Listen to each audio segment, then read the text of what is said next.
Bonjour et bienvenue sur Praise Women. J'espère que vous portez bien. Quant à moi, ça va. Ben aujourd'hui, je reviens sur un sujet sur lequel j'avais déjà débattu ici, ou bien un sujet que j'avais déjà abordé ici dans les débuts de cette chaîne.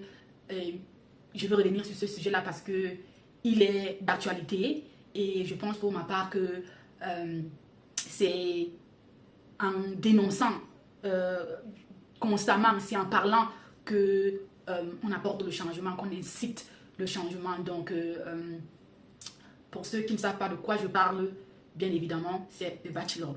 Je parle de l'émission de Bachelor d'Afrique, qui pour moi n'est pas, même si c'est dans le cadre du divertissement, ce n'est pas ce genre d'émission qu'on doit accepter en Afrique. Ce n'est pas, surtout pour les femmes, et pourquoi même pas pour les hommes. Je vais revenir là-dessus pour vous dire pourquoi est-ce que des deux côtés, que ce soit du côté masculin comme du côté féminin, pourquoi est-ce que c'est nocif, ce n'est pas bon pour notre culture, pour nos enfants, pour nos jeunes, pour nous-mêmes femmes et hommes, généralement. Donc, je me réjouis déjà du fait que quand j'avais fait cette vidéo-là, c'était pour la première saison, les gens sont venus ici en commentaire me dire, déjà, cette vidéo avait fait beaucoup de vues, et merci pour ceux qui l'ont regardé d'ailleurs. Je suppose que quand on a vu le Bachelor, et les gens se sont dit que certainement je voulais faire une apologie de cette émission-là, mais non. Je suppose que beaucoup ont été déçus, mais de toute façon, les faits étaient escomptés du fait qu'il y a eu beaucoup de commentaires et les gens me disaient non, ne mets pas les organes, ce n'est que le divertissement. Et moi, je tiens à rappeler que même dans le divertissement, l'ennemi passe par là pour nous abrutir. Même dans, je n'aime pas utiliser le mot ennemi, mais quand je dis ennemi, vous savez de quoi je parle, parce que c'est une émission qui est complètement exportée du côté de l'Afrique et qui ne sait pas nos mœurs. Donc pour moi, c'est une autre façon de nous acculturer, c'est une autre façon d'étendre leur hégémonie culturelle, parce qu'il faudrait que il faudrait bien que les gens comprennent que la colonisation ne s'est pas faite que politiquement ou économiquement, elle s'est aussi faite culturellement. Suivez mon regard, vous voyez ce qui se passe aujourd'hui et je n'ai pas besoin d'en dire plus. Donc, je disais que je me réjouis déjà du fait que aujourd'hui, pour la deuxième saison, beaucoup de femmes, beaucoup de personnes réfléchissent, regardent dans ma direction et beaucoup de personnes ont, que ce soit sur TikTok, sur les réseaux sociaux de part et d'autre, ont quand même dénoncé, ont essayé d'exposer le côté nocif de cette émission-là. Et moi, je veux revenir sur cela aujourd'hui pour encore donner mon point de vue, pour une nouvelle fois marteler que cette émission n'est pas bonne pour nous, pour nos mœurs, pour nos valeurs africaines, pour notre culture. Et si tu veux savoir pourquoi je le dis, déjà, je vais te renvoyer à la première vidéo. Peut-être que je mettrai le lien sous la barre de description. Mais pour ceux qui nous prennent pour la première fois, c'est Praise Women, la chaîne des influenceuses africaines, pas comme les autres. Ici, nous vous donnons des conseils, des astuces et des stratégies pour votre développement personnel. Quand je parle de développement personnel, je parle de tout ce qui englobe développement émotionnel, physique, matériel, spirituel, bien évidemment. Parce que ici, nous parlons de tout. On touche le volet business, le volet faits divers, donc des réalités de la vie. Pour la communauté africaine, bien évidemment, nous parlons, on touche la religion chrétienne, bien évidemment. Et nous parlons, bref, on donne des conseils ici, astuces beauté pour le corps et tout ce qui fait en sorte que nous puissions nous développer en tant qu'individu dans une communauté qui doit aussi se développer, qui a besoin de ses filles et ses fils pour injecter ce développement dont on a besoin. On le fait pourquoi? Parce que nous croyons en l'influence, nous croyons qu'aujourd'hui l'influence est le quatrième pouvoir, surtout c'est une autre façon qu'on peut avoir de dire ce qu'on pense des réalités qu'il y a chez nous et d'apporter de cette façon-là notre part de contribution pour le changement chez nous. Donc, si tu veux savoir pourquoi je le dis, stay tuned.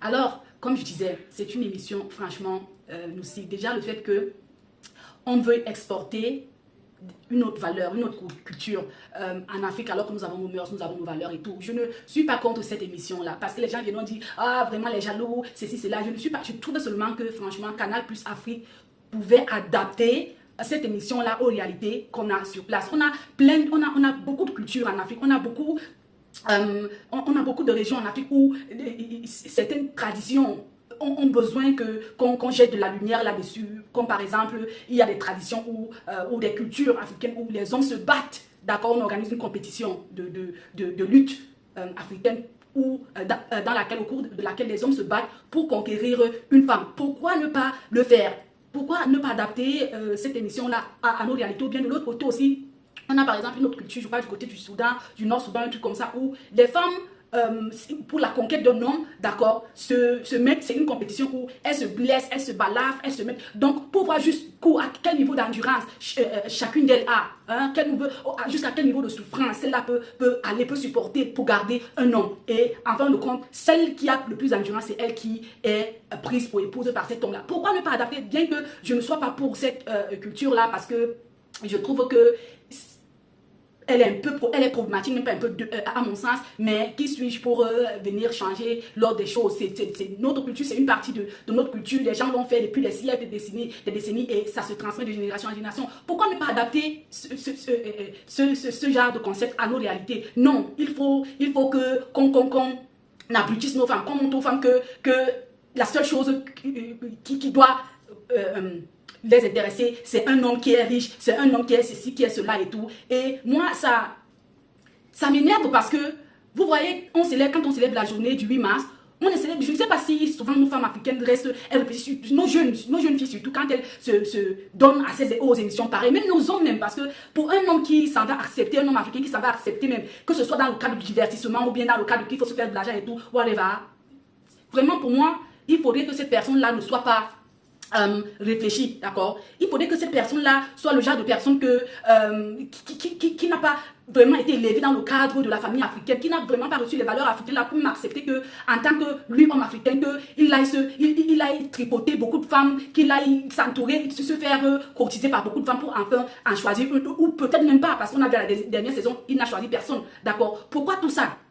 Donc, comme je disais, nos femmes africaines ne se rendent pas compte que le 8 mars, même comme on continue de le faire dans la bêtise, le 8 mars ne s'est pas créé parce que les femmes ont passé le temps à aller dans des émissions, il fallait qu'elles courtisent les hommes, il fallait qu'elles montrent, qu'elles s'exhibent de toutes les façons, qu'elles essaient de montrer qu'elles sont sensuelles ou whatever, parce que il faudrait conquérir un homme. Elles n'ont pas eu besoin de faire ce genre de choses pour que le 8 mars soit conçu comme une journée internationale de la femme. Non, elles ont travaillé pour ça.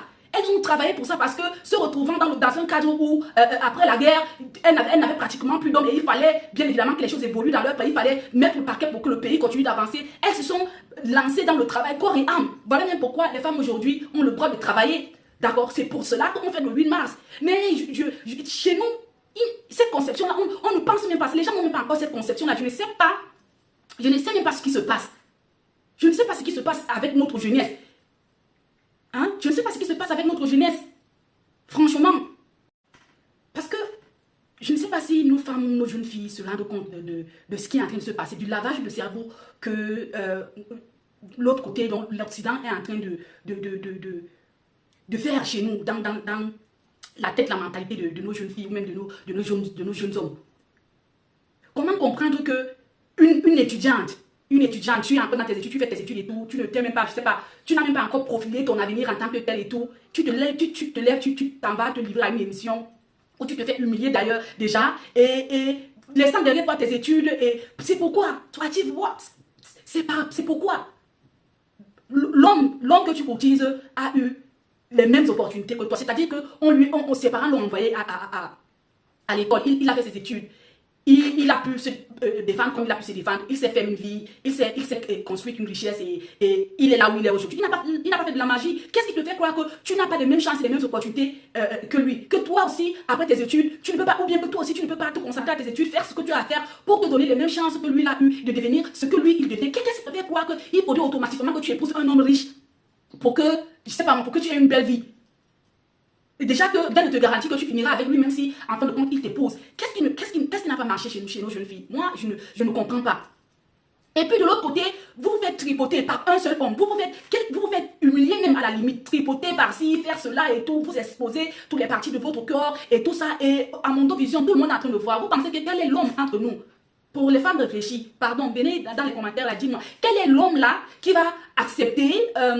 après cette émission-là, te prendre pour épouse alors qu'il a vu comment un autre homme te tripotait par-ci, par-là et que pour lui, dans sa tête, tu es seulement comme un résidu, comme un déchet que quelqu'un d'autre a déposé. Quel est cet homme-là qui va accepter ça? Quel est cet homme qui va accepter ça? Parce que maintenant, même après l'émission, tous les hommes qui viendront vers toi viendront parce que certainement, ils veulent de la petite visibilité parce que tu es passé quand même à la télé, on t'a vu, d'accord, et que ton nom a été, voilà, appelé quelque part, interpellé quelque part, et que voilà, on peut s'identifier à ce nom-là. Ils viendront parce qu'ils veulent aussi tester, ils veulent aussi voir ce que le bachelor, par exemple, n'a pas voulu, et voilà, parce qu'aucun homme dans leur ego ne va accepter qu'il soit avec toi et que pendant que vous êtes en train de marcher, que quelqu'un dise que, ah, voilà la fille qui a été rejetée dans l'émission du bachelor, ou bien alors que, ah, voilà la fille qui avait été avec des bachelors et tout. Allô? Pourquoi vous ne réfléchissez pas? Pourquoi vous ne réfléchissez pas? Parce que je suis sûre que si on adaptait cette émission-là à une réalité de chez nous, de sorte que, comme j'ai mentionné un peu plus haut, qu'on fasse une émission dans laquelle les filles se déchirent le corps avec une arme blanche, tout simplement parce qu'on veut voir le degré d'endurance, combien elle peut supporter la souffrance pour avoir un homme. Je pense que l'émission s'il n'aurait même pas lieu. Les filles n'allaient même pas s'enregistrer pour cela. Et vice versa, de l'autre côté, que ce soit une émission où on fait que les hommes se battent, on organise une lutte pour que les hommes se battent pour une femme, pour choisir une femme, ça ne devait pas marcher. Pourquoi vous ne réfléchissez pas? Pourquoi vous ne réfléchissez pas? Non, c'est du divertissement, c'est du... Mais c'est comme ça que, comme quelqu'un disait, du divertissement, ça s'est passé dans le Grand Congo, où on leur a appris à chanter, où on leur a dit, oui, chanter, c'est bien, pendant qu'on est en train de les déposséder de leur sous-sol. Et ça continue jusqu'à aujourd'hui. Qu'est-ce que vous n'avez pas compris? Et qu'est-ce que vous voulez comprendre? C'est quel divertissement? Pendant que des autres sont en train de créer, des autres sont en train de construire, vous vous dites que vous vous divertissez. Vous avez déjà fait quoi pour vous divertir? Vous avez construit quoi? La vie, qu'est-ce qu'elle est aujourd'hui? On vous attend, vous passez votre temps à compter sur eux. Vos chefs d'État, vos chefs de gouvernement et tout. Non, mais le travail, la tâche ne leur incombe pas à eux seuls. Nous tous, nous sommes concernés. D'accord? Nous tous, on va contribuer à bâtir. Et vous pensez que vous allez bâtir avec des têtes vides, vous allez bâtir avec les fesses, les portes dehors, les fesses exposées, les hommes qui vous embrassent par-ci, par-là. Savez ça que vous allez... Non, on construit le monde avec des idées. On construit avec ce qu'on a là-dedans. Une personne, c'est une personne qui a conçu ça, qui a conçu cette émission-là. Et vous êtes en train de la consommer. Sans modération de toutes les façons. Non, mais réfléchissez un peu. Réfléchissez un peu. Réfléchissez, franchement. Bravo à tous ceux qui sont en train de dénoncer cette émission-là et tout, qui le font. Franchement, bravo à ceux-là. Et je pense que chaque fois que le fait que les gens viennent dire, oh non, les gens sont jaloux de cette émission, il y a nanani qui le fait, il y a... I don't care.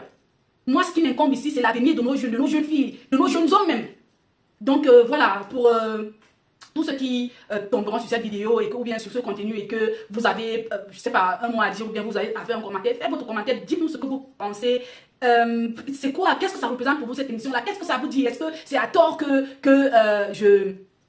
je parle de ça de cette façon-là? Est-ce que c'est à tort? Est-ce que vous pensez que je ne devais pas le dire ainsi? Est-ce que, franchement, dites-nous ce que vous pensez dans la barre des commentaires. Et puis, si nos contenus vous plaisent, n'hésitez pas d'aimer, de partager, d'activer la cloche de notification et... tout simplement continuer de nous suivre, d'accord, partager pour que un plus grand nombre de personnes en soient informées que nous sommes en train de faire des bonnes choses sur cette chaîne. C'est pour la communauté, c'est pour faire grandir la communauté. Et voilà, dites-nous ce que vous pensez, proposez même des thèmes et tout pour qu'on puisse débattre ici de tout ce qui peut apporter un plus à notre continent, tout ce qui peut nous faire évoluer en tant que continent. C'est de ça qu'il s'agit. Donc merci encore, la chaîne grandit petit à petit. Pour ceux qui s'abonnent dernièrement, du fond du cœur, je vous dis merci et on se voit à la prochaine.